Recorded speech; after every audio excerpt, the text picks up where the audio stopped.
We're going to talk about gluten, what's all the fuss about, and have you all heard of gluten? Okay. You know, a couple years ago, it was kind of like, it's just gluten, what is it? People didn't really know it, but the information is really mounting. So we're going to dive into this for the next hour or so. I'm going to ask you if it's okay just to hold your questions. Okay, hold your questions until the end. Hopefully, I'll answer them on the way, and if I don't, well, then I'll stick around after. Okay, if you have a few questions, but hopefully I'll answer them along the way. Okay. Just a little bit about myself. He kind of stole that thunder, I guess. But I just want to highlight a couple things. The Masters in Sports Medicine. And really, the only reason I really share that is because I've been on both sides of the healthcare spectrum. Okay. Some of you may have heard about how there's this kind of fighting between the medical system and the alternative, or from chiropractors and medical doctors. And I mean, really, it's a shame. I mean, why cannot we work together? Because we're all after the same result. Frankly, is we want people to be better. I don't care how you get there. Okay. But as I worked on the sports medicine side and physical therapy, I worked alongside with orthopedic doctors, with physical therapists, OTs, and so on. And I found that there was this amazing animosity towards chiropractic. And then when I decided to go to chiropractic school, and I told the staff that I was working with, goodness, did I get some pushback. So, but frankly, the reason, and I'll just tell you really quick, the reason that I became a chiropractor, I was seeing great things happen with people during rehab. I mean, we were seeing some really cool things happen. We did a lot of rehab on rotator cuff tears and knee surgeries and things like this. But the one thing that I found that was lacking was, what is the underlying cause behind this? We can fix it, but are there other causes that we're not looking into? And when I found out that, look, this body it's intelligently designed, right? It says in the word, you're fearfully and wonderfully made, and therefore it has the power inside of us to heal us of anything. And there's this thing that in chiropractic we call it innate intelligence, inborn wisdom, whatever you want to call it. But when I found out, well, gosh, that's what chiropractic is about, I'm like, that's what I need, that's what I want. So that's why I made the switch. And I figure if we can do both sides, we have much greater power to help people. So he basically talked a little bit about other things that I've been studying. And we're gonna move right past this now. And this is what I'm hoping to talk about by the end of the evening, and answer these things here. What is gluten sensitivity? Why is there an increased prevalence of gluten sensitivity in our country and around the world, really? What is the difference between gluten sensitivity and celiac disease? You've heard of celiac disease, right? What's the impact on our health? Just a little bit about the immunochemistry of it, okay? Who, when they hear the word chemistry, their eyes start to glaze over. You think about beakers and stuff. Okay. And then a little bit about gluten sensitivity lab testing and why that can be so important to help us to find an underlying health challenge with people. So these are the gluten grains, okay? Everybody probably has heard that wheat is a gluten grain. Well, these are the other ones that you don't maybe know about: spelt and kemet, which is a Polish wheat, and then oats. Oats aren't specifically a gluten grain. However, they're often cross-contaminated because they're made in a facility or a factory, or they're processed in a facility or factory that wheat is as well. So unless specifically the label says manufactured in a gluten-free facility, it's probably cross-contaminated. And then we're looking at rye, and we're looking at barley. Did you know that? Okay, all right, so some of you knew that, all right. So what about some of the hidden sources of gluten that you really need to pay attention to if you have a gluten issue? We look at soy sauce. We look at food starches. Something that comes to my mind is on this list: vinegar. Okay, white vinegar. Many cases of white vinegar comes from wheat. That is a hidden source that most people don't know about. And guess what you make your salad dressing from? So you have this great gluten-free diet, and then food emulsifiers. Okay, what does that mean? Well, emulsification is a process of breaking things down. Okay, you think about fat, breaking fat down. Food stabilizers, artificial food colorings, flavorings, dextrins. If you like beer, many beers are, of course, they're made from grain, they're made from wheat or barley. Sorghum beer is not. Actually, Red Bridge is, I think, comes from Budweiser. It's a gluten-free kind of domestic beer. But many of the beers now are being touted that they're coming out with different gluten-free beers. So let's talk a little bit about the breakdown of wheat and gluten and how this works and how this affects your body. So you have a wheat kernel. Now, within a wheat kernel, you can break it down into two sides. You can break it down into the protein side and in what's called the lectin side. Now, protein, see, gluten is a type of protein. Just like casein is a milk protein. Okay, you've heard of casein, and people have casein sensitivities as well. Now, the other side is wheat germ and glutenin. Okay, that's how those get broken down. We'll talk a little further about this. Okay, so then gluten can be further broken down into what's called gliadin and glutenin. So from I guess, I don't know what I'm trying to say, but with gliadin, that is really what we care about. When people are mentioning they have a gluten issue, they really have a gliadin issue, okay? So gliadin is just one piece of gluten molecule, but it's the alpha, beta, gamma, omega, which are the different molecular structures. So there's several. And did you know that you can have a reaction to any one of those? Or more than one? And here's the thing that is most insidious about this is that most of the testing that is out there right now, you go to the doctor, the typical doctor, and you get a lab test because you suspect a gluten sensitivity. And what do they run? They run an alpha gliadin IgG test, immunoglobulin G. And it comes back negative. And the doc says, you're fine, you can eat this. So you think everything's great, and you go home and you start eating this stuff. And you may not notice any outward symptoms, or your symptoms don't change, but you are literally, it's like a poison in your body. So if you don't get the testing done to find out if you have a beta, gamma, or omega, you see where that might be trouble. You could be sabotaging your own health. Okay? So let's talk a little bit about digestion, how this whole process works. What's supposed to happen is that you eat it, and you have digestive juices in your mouth. They actually start before you even put food in your mouth, if you didn't know that. So starts in there, and it starts to get broken down via different enzymes into gliadin and glutenin. We talked about that. Now, gliadin is actually too big to be absorbed in the small intestine. Let's back up just a step. The small intestine is where all of your nutrients are absorbed into your bloodstream. And it has a very tight junction there, very, very tight junctions. The only things that are supposed to get through that small intestine, what I'll call the gut, are vitamins, minerals, proteins that are small enough to get through there. But what can happen, and we find this in most every patient that comes in who has a chronic health challenge, they've developed what's called leaky gut syndrome. Have you heard of that before? Many of you have. Okay. Leaky gut syndrome is simply that. It's like, imagine having holes in your small intestine that are big enough to allow large undigested food particles, proteins that aren't supposed to get through, bacteria and other gut critters, metals. All of these things can leak through that gut into the bloodstream. And then your immune system sees that and says, wait a second, that's not supposed to be here. Attack. And this starts to set up the autoimmunity cycle. Okay? Autoimmunity, I'm probably going to mention that word several times. Autoimmunity is simply your body's own immune system is attacking your own tissues. And autoimmunity can attack any tissue in the body. Matter of fact, there's a lab company that we use that just came out with a test that I'm really high salad that really kind of excited about. It's really expensive though, but they look at 96 different tissues in the body with a blood test to find out which tissues are under attack. And I think it's going to be helpful in the future. I think right now it's just really cutting edge. So when it's gliadin, because it's too big, it has to be broken down with this enzyme called transglutaminase.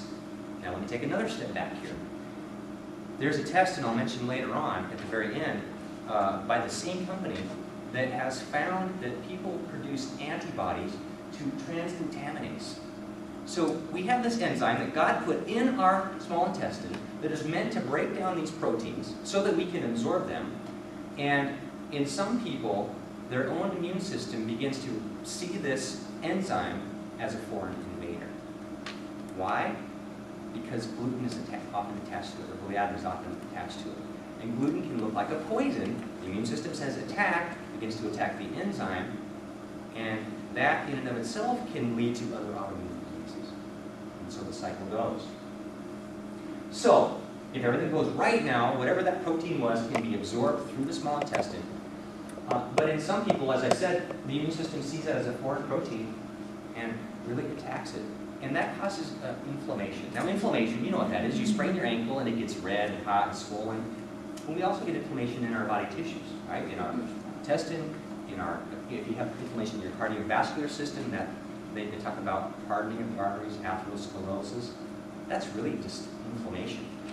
It just happens to be in the cardiovascular system, right? So when we were to break this whole thing down in a nutshell, everything that we're talking about tonight is about inflammation. And if you're inflamed, you've got to deflame. We've got to get you to deflame. And in some cases, that means getting off of that food, that protein. Okay? Whoops, like that.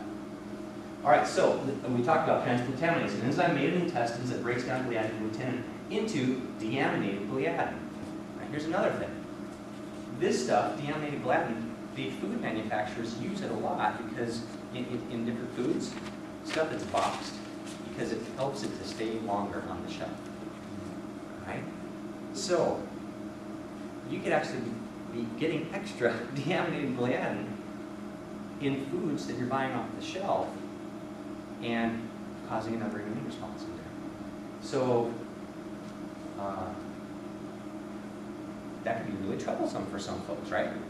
Troublesome, not just troublesome, this can lead to an autoimmune reaction. What are some of the autoimmune reactions that we deal with? Multiple sclerosis. That's an attack of the covering of the nerves. Okay? Rheumatoid arthritis is an attack of the joints. These have all been linked, at least in some degree, to gluten. Okay? We could go on and on about hundreds of different autoimmune diseases. So what about gluten and DNA? And this is where we start to talk a little bit about celiac disease issue. So what happens when someone is gluten sensitive? First, you have to have a genetic profile. Now, this does not mean, okay, that you actually have a gene that you are absolutely, if you have this gene, you are going to be gluten sensitive. Just like with almost any genetic disease, okay, or genetic process, we now know that genes can be turned on or they can be turned off. And they're turned on or off based on your environment, based on what you do or don't do with your life. So let's take two people. Let's say that two of them have a gene for breast cancer. Okay? Two different women. One woman eats very poorly. Okay? She doesn't watch what she eats. She's had tremendous emotional stresses in her life that she's not been able to adapt to appropriately. Maybe she doesn't exercise well. Okay? Then you've got another woman on this side who eats well, okay, has done all kinds of things right. The chances of the woman whose environment was very poor ending up with breast cancer, actually turning on that gene, are far greater than the other woman. I'm not saying that this woman couldn't have it turned on. What I'm saying is the chances are much greater. There's a whole field called epigenetics that says genes can be turned on or off. So, just because you have that doesn't mean you're going to get it. Does that make sense? Okay. So does it make sense that we should be wise stewards of our bodies? Because if there's a gene that can be turned on or off, then my goodness, God must have made it there for some reason, right? So let's take care of our bodies. Now, in some cases you don't know, right? But first you have to have a genetic profile. Then exposure to gluten, which causes your body to react. So there are two possible genes that we're looking at here that are involved in what's called celiac disease. So celiac disease is a genetic sensitivity to gluten, right? And the gene, you have this HLA-DQ2 or HLA-DQ8. Now it's estimated that 25 to 40% of the population in the US has either or one of those genes. But here's the kicker. When people have celiac disease, in order to actually make that diagnosis, they have to have a blood test that shows that they have antibodies to transglutaminase, which we mentioned. You've got to have antibodies to alpha-gliadin, and then they have to do a tissue biopsy. So they have to actually go in and take a biopsy of your small intestine. And that biopsy has to show that enough of the small intestine, what we call microvilli, has been worn down to give them that diagnosis. Does that make sense? So there's kind of 3 criteria there. And the problem with the biopsies, from my understanding, is that the small intestine is 20 feet long. It'd be pretty easy to miss it. What if the area is broken down was just a really small area and they missed it? So now you've got a false sense of security as well. Okay. So, but 25 to 40% have the gene, but the prevalence of celiac is currently only estimated at 2 to 4% of the U.S. population. It's likely much, much higher. So, look, if you have no celiac disease, then you absolutely, without a doubt, with 100%, need to be off of gluten, period. You cannot eat it. It's wearing down your small intestine. However, we have other issues that I find more prevalent than celiac disease. We'll talk about that now. So there's a difference between food allergies and reactions and sensitivities. So what does this mean? If you have an allergy, that's something that is immediate. You know people that can't, in schools, they don't allow peanut butter, right? Why? Because some kid across the cafeteria, might have his throat swell shut. Okay? He doesn't have to eat it. It can just be in the air. That's an IgE reaction is what that is. Instantaneous. Then we have what's called a food reaction, where you eat it, and it's not a severe issue. You get some symptoms, my stomach's upset, it's an acid reflux. Then you have what we call food sensitivity, where you're going to have an actual immune reaction to it. But this is the part that is really kind of scary, because this is the part where you can have it and have really no symptoms at all. Some people can eat gluten, and the only thing that they notice, some people eat it and they don't even notice anything, and they have an immune reaction. Others, it can be that their ring is a little bit tighter. That's it. So I have folks that we've put on gluten-free diet. Some of them have been on gluten-free diets for a couple of years, and then just by accident, they go out to eat, and their salad dressing or something had it in there, and it literally, it was the size of my fingernail amount, but how much arsenic does it take to poison a person, right?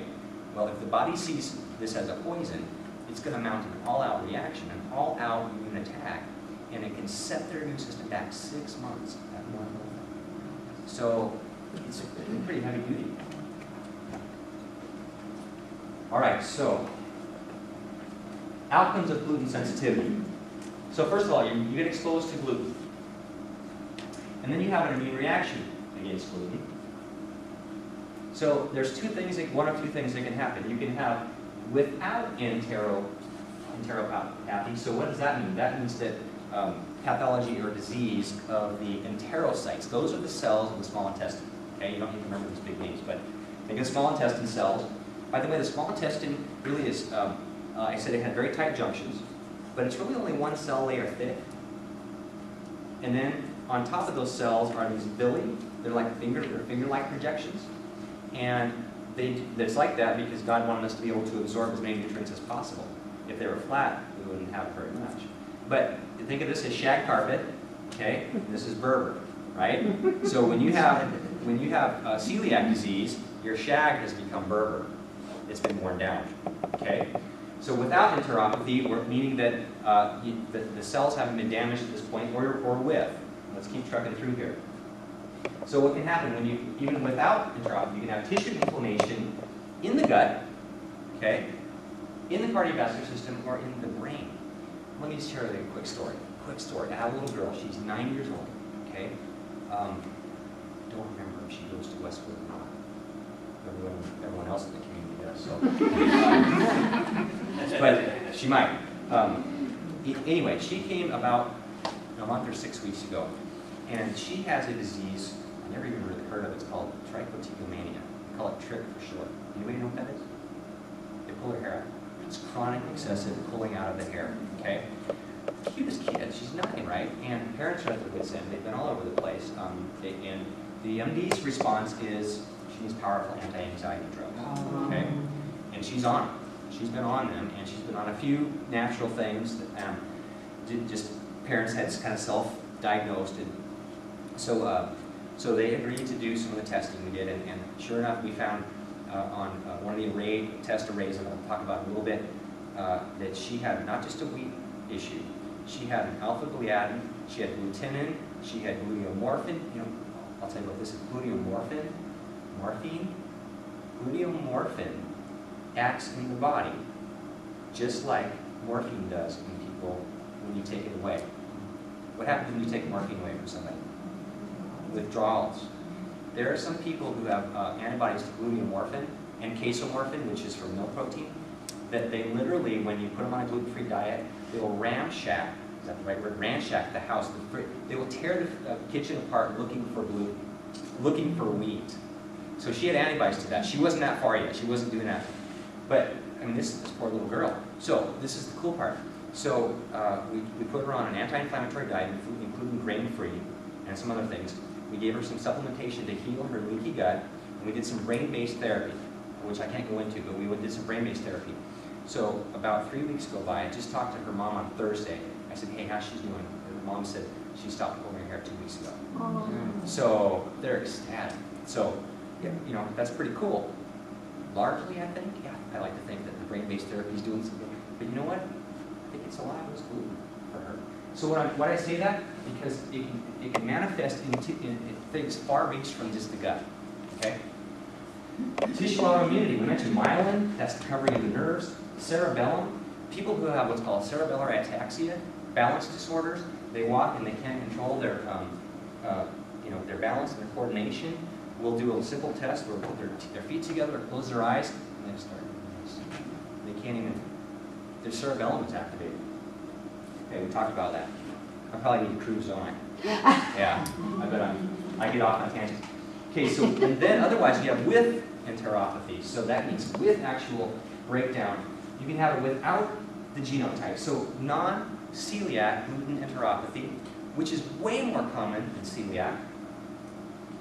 Or you can have it with the gene, which is celiac disease. So again, you can have it with a breakdown of the small intestine or not. It can manifest in other tissues far away. Does that make sense? Okay. This is really busy, and I mean, this is the little bit of neurochemistry right here. Okay, neurochemistry. But look, a healthy response is supposed to be this. You up at the top there. Does this have a laser on it? I don't think it does. Okay. But you eat the gluten at the top, and it says no permeability increase. Those are those tight junctions. It's not supposed to get through there. But what's supposed to happen is that your body is supposed to deamidate, break it down, and at the end you control the immune response to these dietary proteins. But in people who have celiac disease, if you look at the right side, can you see on the left side those cells? Those are the enterocytes. Then you've got the brush border. That is the shag. But people who have celiac disease, the right side, those cells have become smaller, they've shriveled, they've become broken down, the junctions are broken, large proteins are flooding into the bloodstream, and those little, the shag is now murdered. Here's a gluten intolerance reaction to stress, to chemical injury, and infections without the gene involvement. So, similar thing happens, and you can end up with, you get antibodies released through here, and now you've got antibodies in the heart.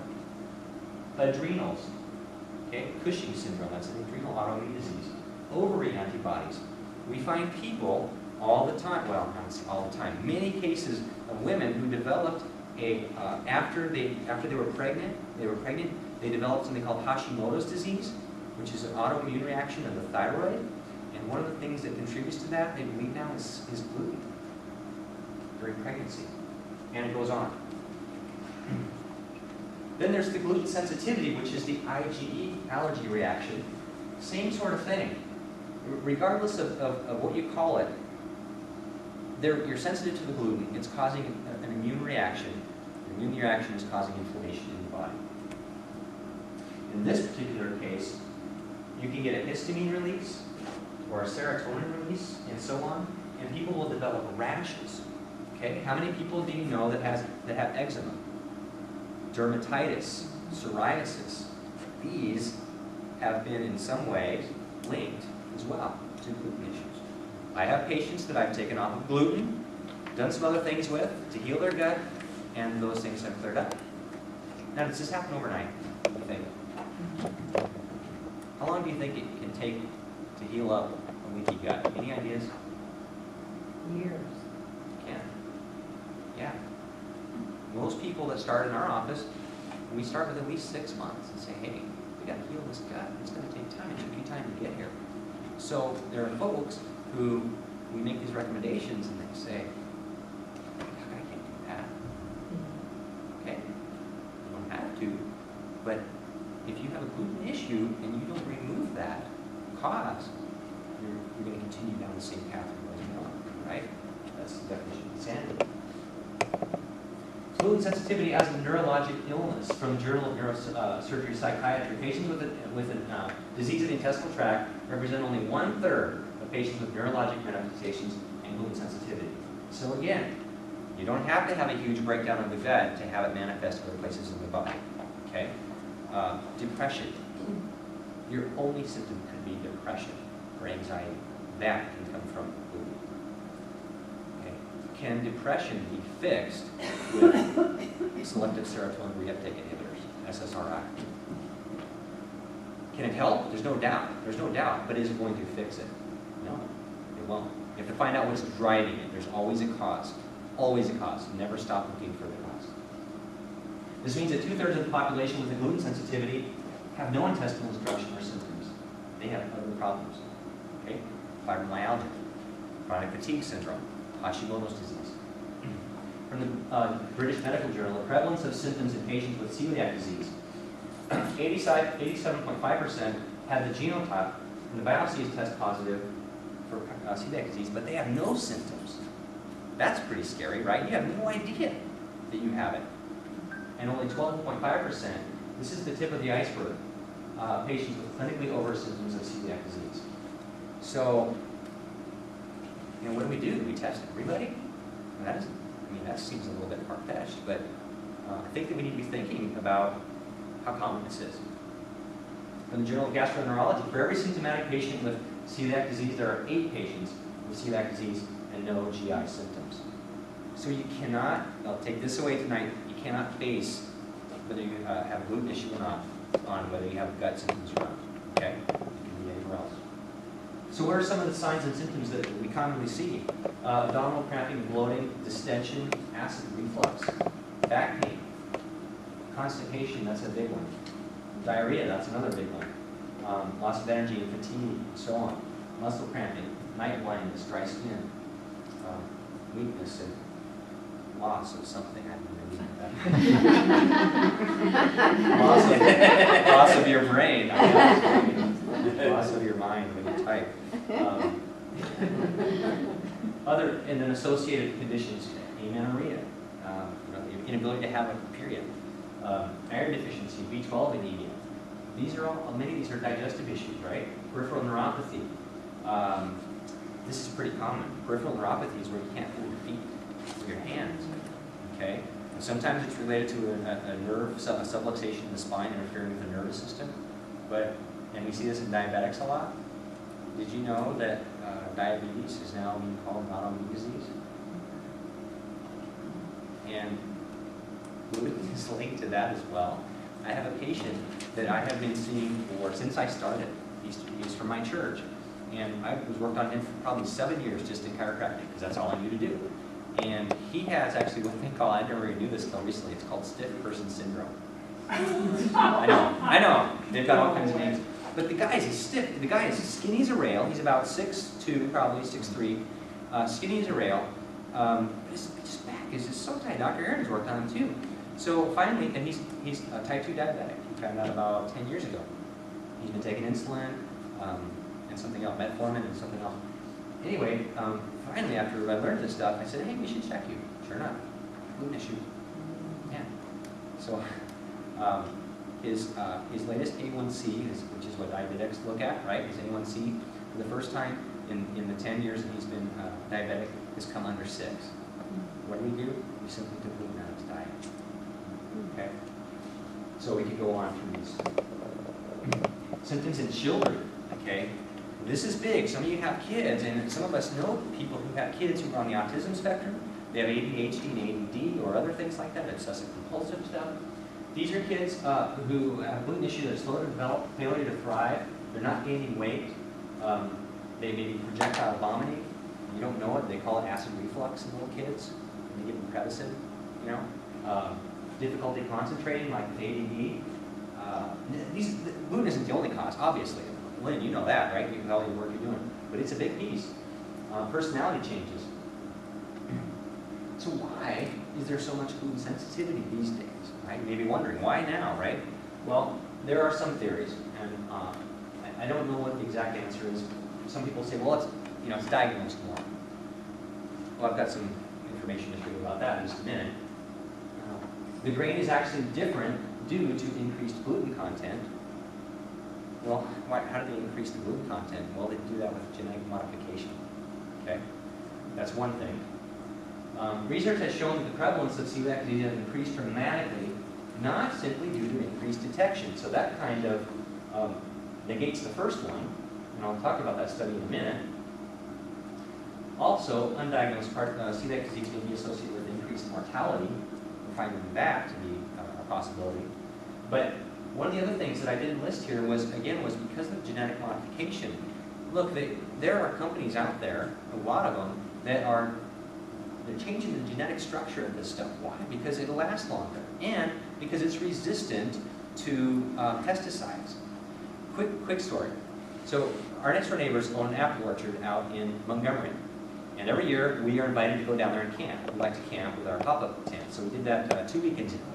And they have a corn maze. And the corn maze looks bad this year, by the way, because they have no water, right?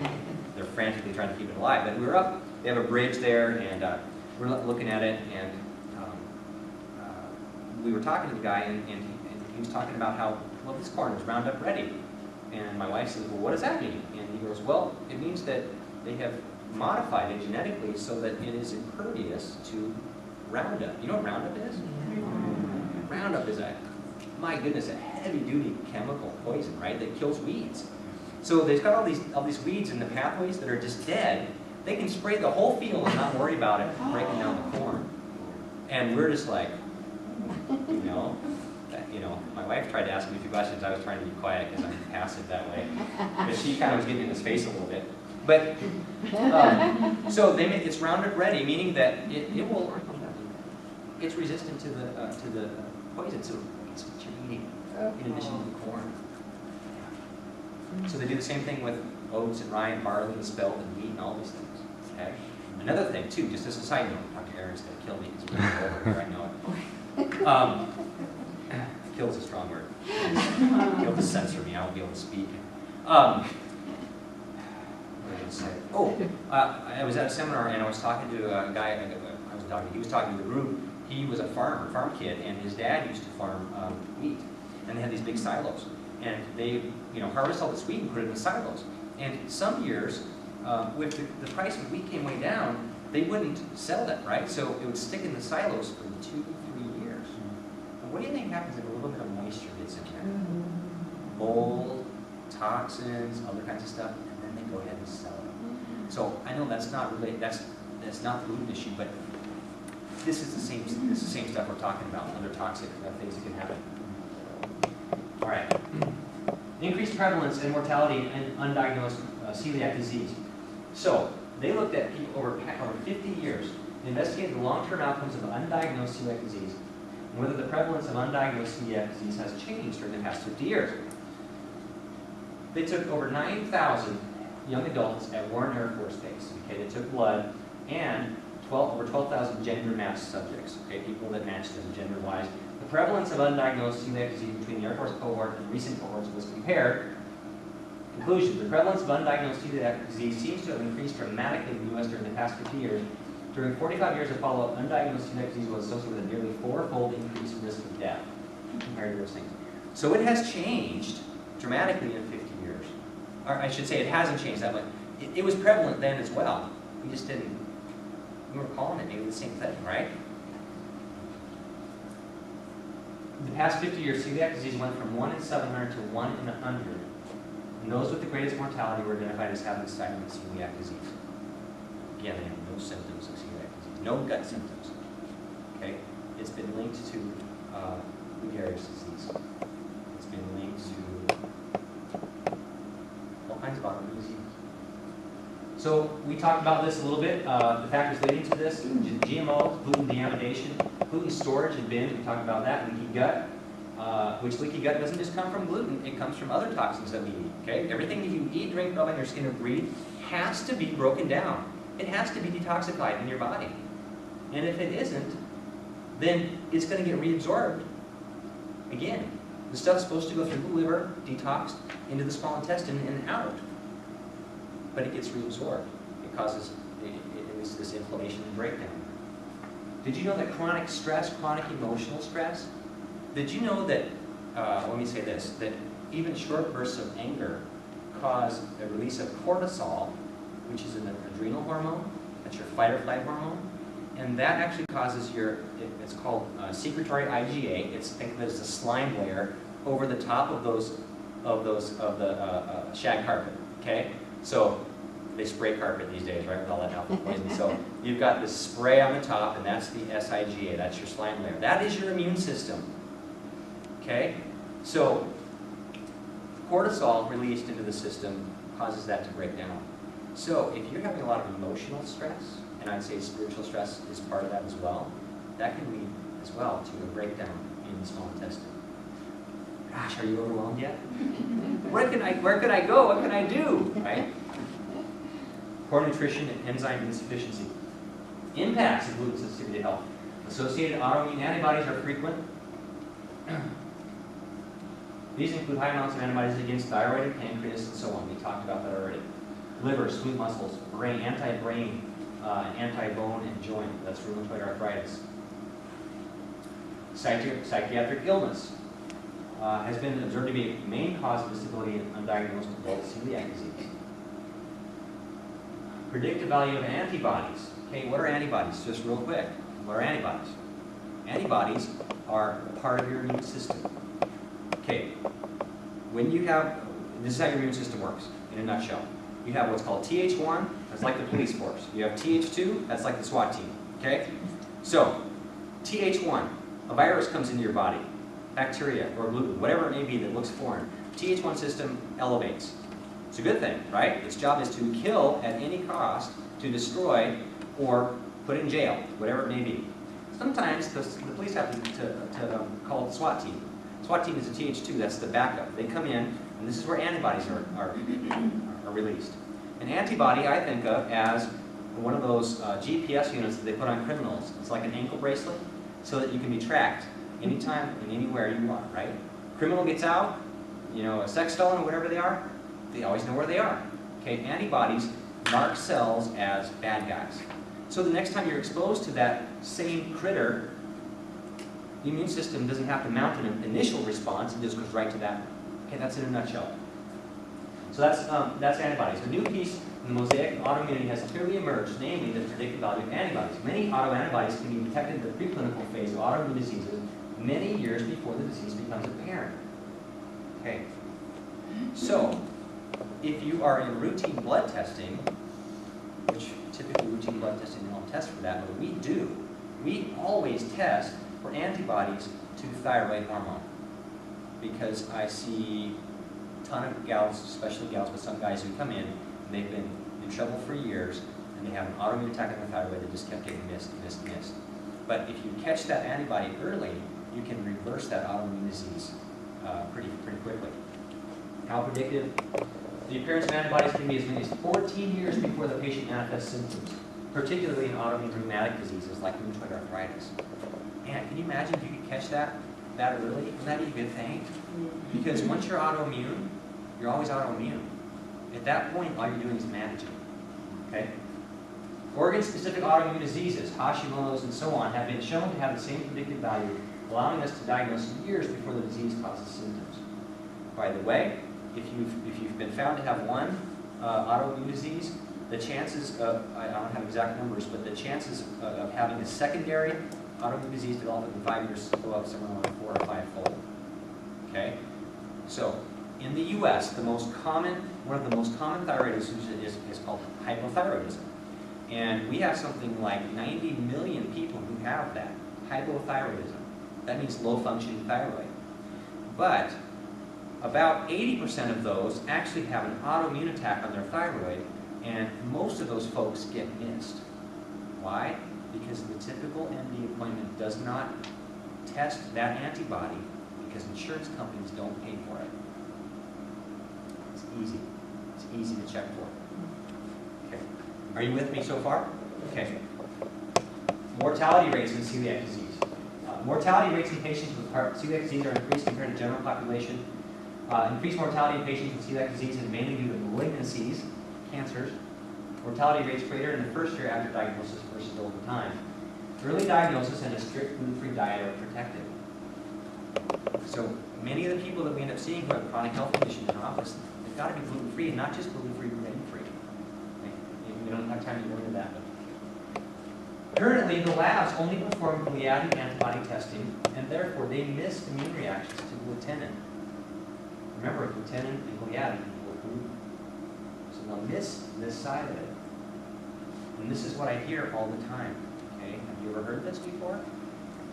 Maybe you have some kind of a chronic health, or maybe you know somebody who does. Maybe you feel fine, maybe you're great, maybe you're really healthy, but you have a family member who they're suffering with some kind of an issue.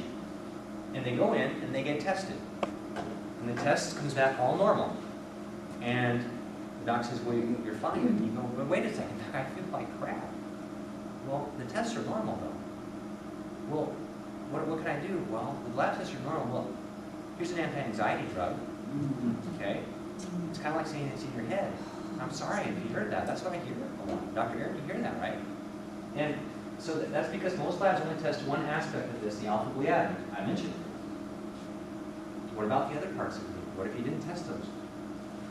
So this is something that we use in our office here, gluten sensitivity lab testing. Cyberx Labs is a great lab with one of the world's top immunoscientists in the world. And they have several different arrays. The saliva screening is nice because it's pretty inexpensive at $115. You're basically just going to spit into a tube, and it's sensitive for picking up a sensitivity to gluten, but not to what aspect of the sensitivity. In other words, it's not going to break it down by alpha, beta, gamma, glutenin, whatever it may be.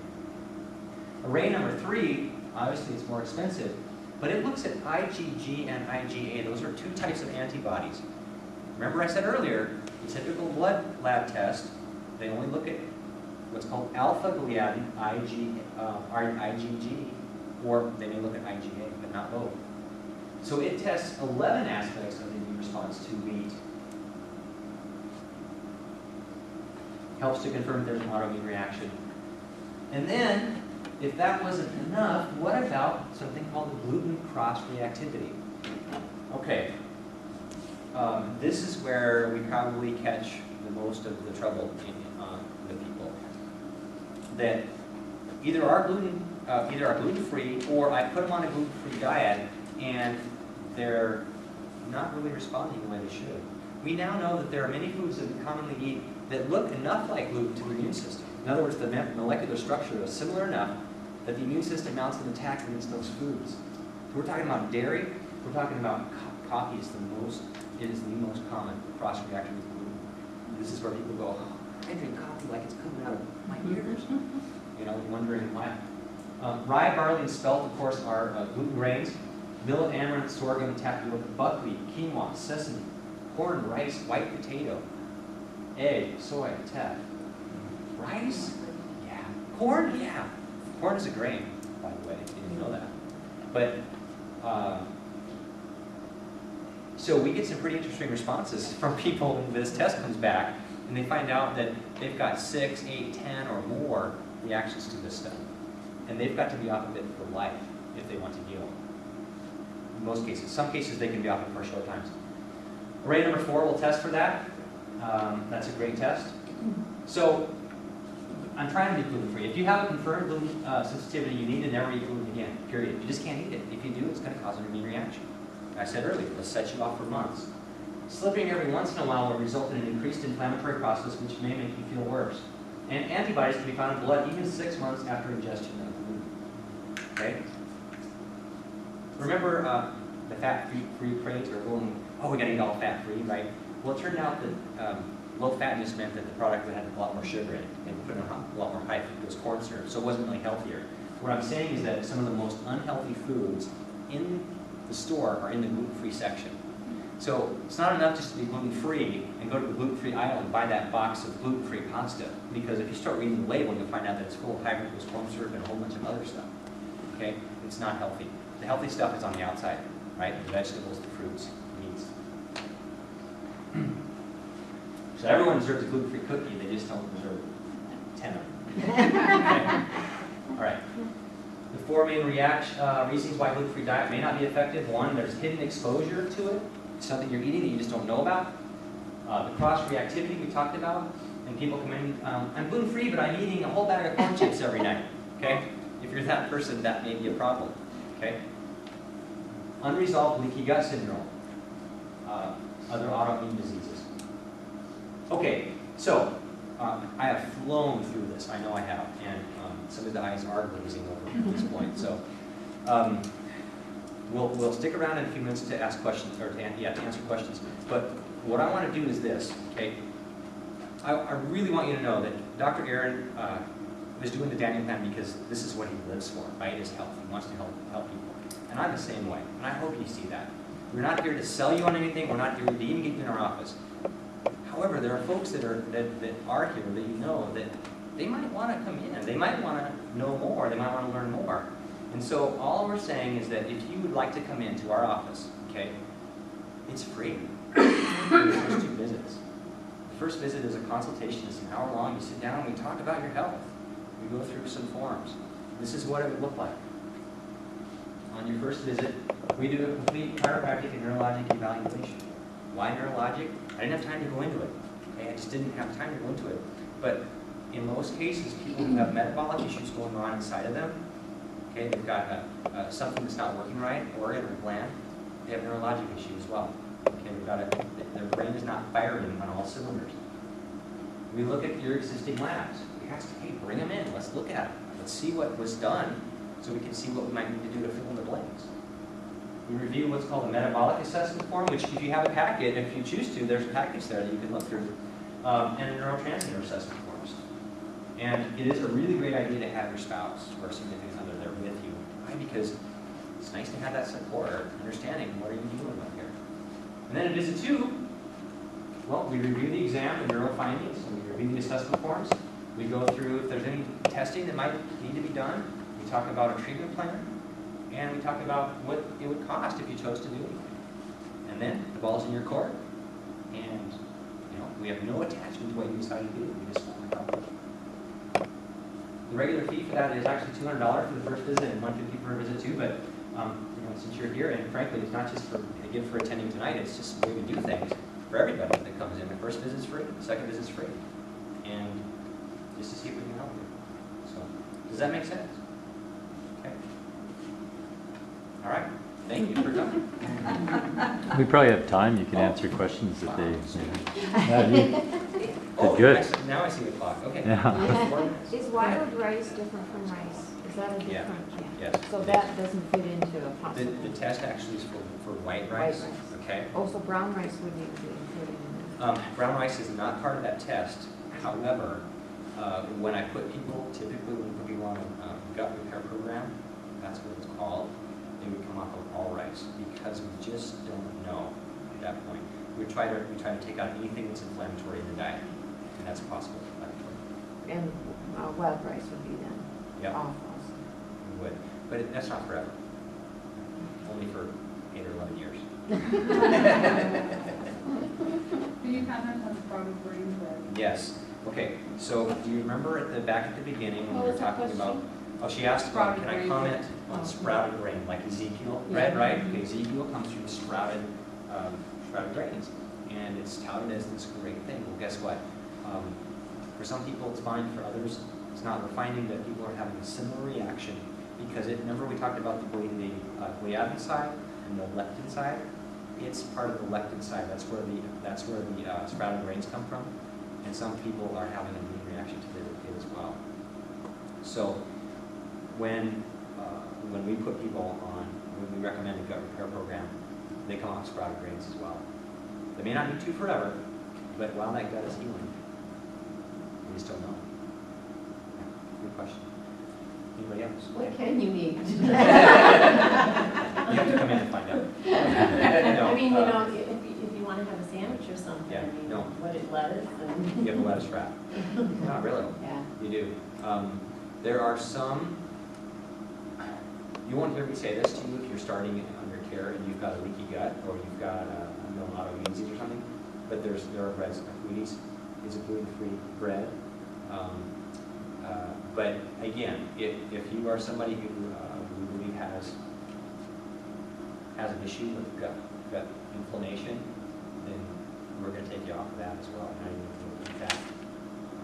But what you eat typically is, I call it a stir-fry diet. Right? What is that? Stir-fried is meat and vegetables, right? So let's think about it. I'm sure you talked about this in the Daniel plan, right? Did you talk about what did God design for us to eat? Name some things. Fruit, vegetables, nuts, meat. Okay. And you're going to say wheat, right? The Bible talks about wheat. Yeah, it does. But I don't think that they were modifying the food back when Jesus was walking through the field and saying, hey, you see this kernel of wheat right here? Right? Unless this kernel falls to the ground, the verse, well, it's not the same as it used to be. And frankly, the meats, what we recommend is organic meat, free range, right? Non-hormone, not injecting with recombinant bovine growth hormone, whatever it may be. And then the other thing that you didn't mention was fermented foods. Fermented foods are fantastic for people who have a gut issue because think of it about as eating trillions of cells of good bacteria. Okay, so you can take a probiotic and get 1 billion in one capsule, or you can eat a handful or a little cupful of sauerkraut and get 1 trillion in there. So that's where the fermented foods come in. I have something right here. It's called kefir. It's kefir water. You heard of kefir? Anybody? Yeah. You can have milk kefir. Coconut milk kefir is what I recommend to people on a gut repair program because we take out dairy. But this is water kefir. So what's in the bottom hanging out there? A whole bunch of critters. And this is what I sip on. This is what my kids sip on all day. So I feel like when I drink this, it's like nourishment for my gut, my brain. Can you drink too much of that? Not that I know of. I harvest 3 huge pickle jars every morning. And we drink that much every day. How do you harvest Huh? It's gross. No. Look, all it is they're called grains, and really grain. We call them grains, which is ironic, but they're just bacterial colonies, and you can order them online, or you get them from somebody who's got a starter already. You put it in a ball jar, you add in filtered water, and then you add in some kind of dried fruit that is going to give it some flavor. Okay, we use a lot of dried apricots and dried raisins in ours. And then you add in, for a big ball jar, like half a cup of organic sugar. Ooh, sugar. Guess what the bacteria use to ferment? Sugar. Okay, so we pour that in, we cover it with a paper towel. Bacteria go to town on that sugar. Next day, you wake up in the morning, you pour it off through a filtered, just a little like a fine filter, and get the cup and drink it. That's it.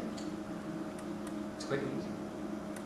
Question? I was just going to ask you about protein. So Yeah. people who are cholesterol and they're not supposed to have a lot of meat, Do what? what do you do where are the good protein sources if you can't have meat? Okay, did you say cholesterol? And Was an issue? saturated fat, Okay, so that's another lecture, but I'll just tell you in a second that that's a myth. Okay? We actually call it the cholesterol myth. well, Okay, I'm gonna shatter your world here just a no, second. it's fine, that's fine. Okay, no, the research has been completely debunked. Okay, the don't eat saturated fat crowd came from Archer Daniels Midland. Have you heard of them? Okay, big time soy manufacturers back in the 50s.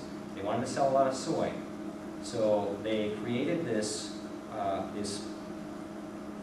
you should just call it a myth that said that that saturated fat from animal proteins, especially eggs and meat, that's causing cholesterol to go. Do you know that back in the 50s and 60s, if your cholesterol was over 300, the medicines didn't even bat their eyes?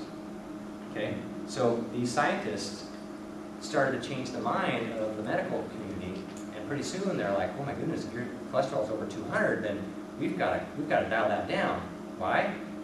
They found statin drugs. They needed a place to sell it. Okay, this is not conspiracy theory. This is true fact here. Okay, so the fact is that the saturated fat is a myth. Okay, you need protein, and matter of fact, it's a huge part of an anti-inflammatory diet that we put people on. Because without protein, we cannot stabilize blood sugar, and blood sugar that's not stabilized, that's what we call a deal breaker. So no matter what health challenge you have over here, whether it's Hashimoto's or MS or you name it, okay, if you have blood sugar regulation issues, this will never get better. So how do you regulate blood sugar? You've got to have adequate protein and limit carbs. Grains are carbs. Does that make sense? So as far as cholesterol goes, okay, we really don't worry about that from a hardening of the arteries standpoint. I don't. Okay, I know that's going to sound really weird to you. There are other things. That's a whole other lecture that point to the reason why you have why people develop a plaque buildup. It's not due to the food. It's not due to those proteins. Not dairy. No. That heart disease seminar is on our YouTube channel too, so you can go online and watch it anytime. Yeah.